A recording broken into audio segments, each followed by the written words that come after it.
रजत अब भी क्लब के सामने मौजूद था और उसने खुद से बात करते हुए कहा, बस कैसे भी करके मेरे सामने गुनहगार आ जाए, फिर मैं उसे ऐसी सजा दूंगा कि जिंदगी भर याद रखेगा कि किसी की प्राइवेट लाइफ में दखल देने का नतीजा क्या होता है। ये सोचकर वो गुस्सा हो रहा था।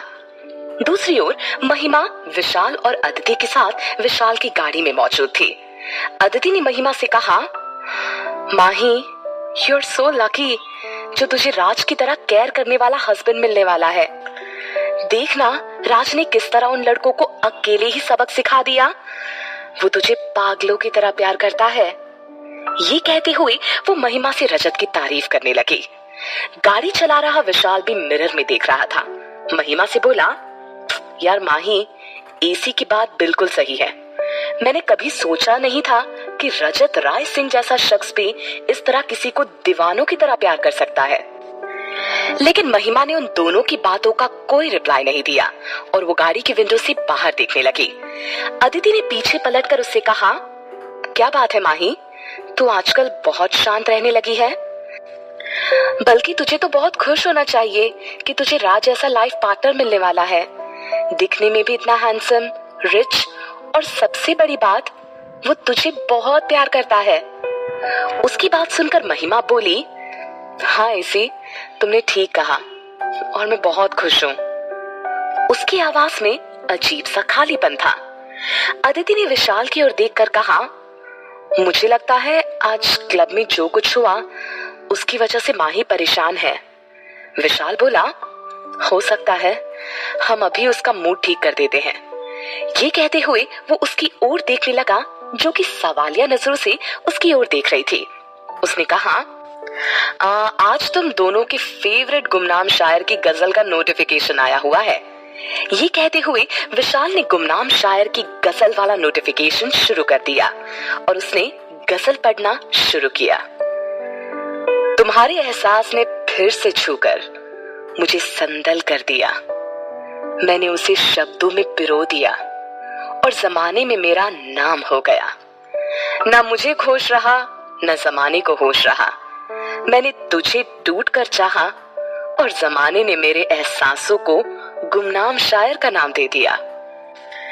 याद है बेवफा मुझे तेरी हथेलियों में लगी खूबसूरत मेहंदी, जिसमें तूने छुपकर लिखा था नाम मेरा और किया था मुझसे वादा कि अपनी जिंदगानी तूने मेरे नाम कर दी। तेरी याद में मेरे ख्वाब अब भी महक उठते हैं। मेरे दिल में बनी तेरी तस्वीर, तेरी बेवफाई याद कर आज भी हम रो पड़ते हैं। गजल सुनकर महिमा और अदिति हमेशा की तरह वहां होकर भी वहां नहीं थे। गजल खत्म होते ही विशाल ने अदिति की आंखों के सामने चुटकी बजाई और पीछे पलटकर कहा, माही, तुम्हारा घर आ चुका है। उसकी बात सुनकर महिमा ने उन दोनों को बाय कहा और गाड़ी से उतर गई। दूसरी ओर रजत अपने घर पहुंच चुका था। वो अपने बेडरूम में मौजूद था कि तभी उसका फोन बजा। फोन निशांत का था।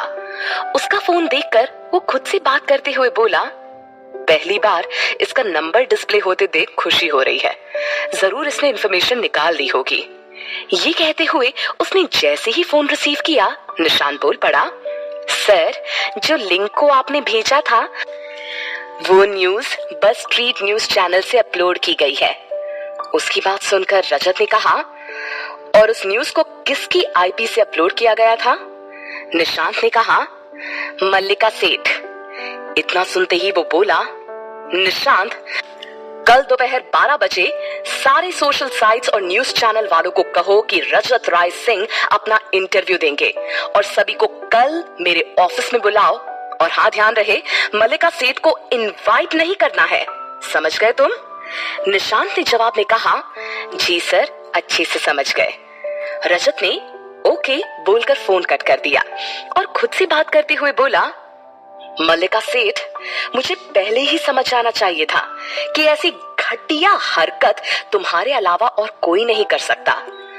अब तुम देखोगी रजत राय सिंह क्या चीज है। अगली सुबह 10 बजे इंद्रजीत और रीमा घर के ड्राइंग रूम में मौजूद थे। इंद्रजीत न्यूज़पेपर पढ़ रहे थे, जिस पर बड़े बड़े हेडिंग्स में लिखा हुआ था, बस स्ट्रीट न्यूज चैनल कंपनी की एक्स एम्प्लॉय मिस महिमा शर्मा जैसी मामूली लड़की से रजत राय सिंह जल्दी शादी करने वाले हैं। इस हेडिंग को देखकर वो काफी नाराज हुए और उन्होंने पास बैठी रीमा को न्यूज़पेपर दिखाते हुए कहा, रीमा जी देखिए, इन न्यूज वालों ने क्या खबर छापी है। रीमा भी उस खबर को पढ़कर गुस्सा करती हुई बोली, यकीन नहीं होता कि ये न्यूज वाले इतना नीचे गिरेंगे। भाई हमारी पर्सनल लाइफ है, इस तरह हमारी होने वाली बहू को वो नीचा कैसे दिखा सकते हैं। इसी दौरान रजत रेडी होकर ऑफिस के लिए निकल रहा था। उसे ऑफिस जाते देख इंद्रजीत ने उसे रोका और उस न्यूज के बारे में पूछा, जिस पर रजत ने कहा, जी हाँ बाबा, और जिसने इस न्यूज को छापा है उसे ही मैं जवाब देने जा रहा हूँ। ये कहते हुए उसने उस न्यूज़पेपर को फोल्ड कर अपने हाथ में रख लिया और वहां से निकल पड़ा मल्लिका के ऑफिस के लिए। दूसरी ओर महिमा के घर पर दादी ने भी वो पढ़ा और रसोई में काम कर रही मंजू को आवाज देकर बुलाया।